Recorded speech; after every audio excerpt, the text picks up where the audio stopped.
Kịta anyị na-aba na ka anyị jee na-eleli anya gote ihe ụmụ akwụkwọ na steshọn anyị nọ ihe a ka ụmụ akwụkwọ na-eleli anya ma mara ada egote papa ịchọ ọ shọpụ ka iri mini papa ka iri mini ihe ụmụ nwanyị ivuru iwe nwoke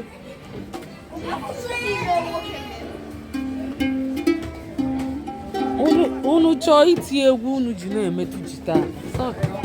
unu chọọ iti egwu papa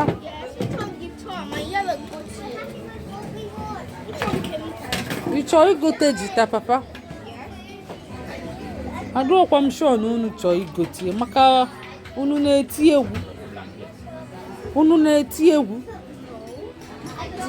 ngwanụ ka anyị jee chọba ihe ọzọ ọ na-ele ihe dị iche iche oke nwa na-emetụ nke aka oke nwa ka ebe ihe ahụ ị na-emetụ aka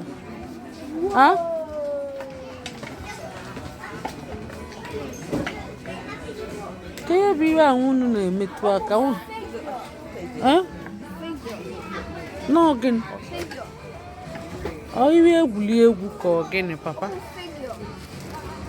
papa ịma ihe ahụ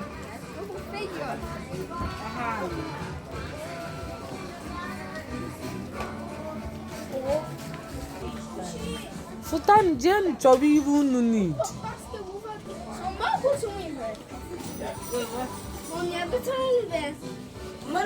jenu chọọ ihe unu need ihe bụ pen nwere yọgịlị pen nwere anya ihe bụ pen nwere anya o nwere pen nwere anya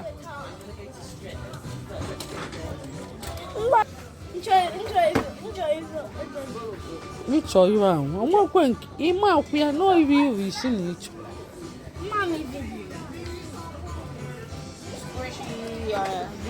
akpa Adaobi ka ịnyazi papa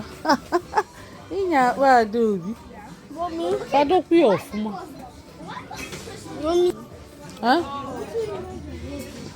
ọ jite ahụ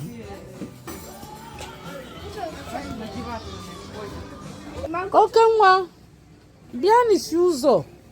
ka unu ma unu ga-enweta ihe unu chọọ oke nwa ihe ahụ ọrụ sọọdụ mkpali m sọọdụ ịkpali m sọọdụ ịkpọli m unu chọọ sọọdụ mkpali m ịchọrọ ya ebe a na-eleche ma black candle ma blue candle ma red ma white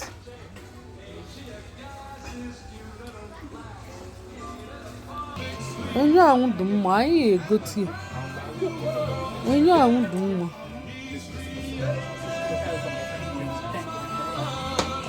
jidie papa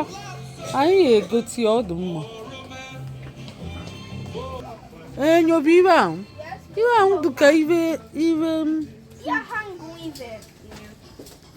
jewelry hanger. Oh, a jewelry hanger and enyo. Victoria? Mba like akwa m opempe. Onwe iwe rọta Adaobi. Adaobi ba anyị arọtara iwu. Oh, but a 15-pound guitar bound.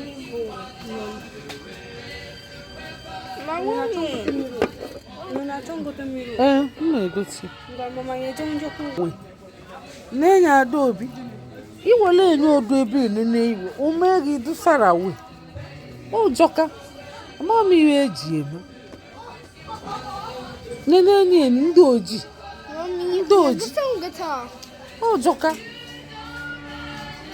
ụjọka ọ mara mma chacha ọ dụka nke ndị anya na-egbu amakwanụ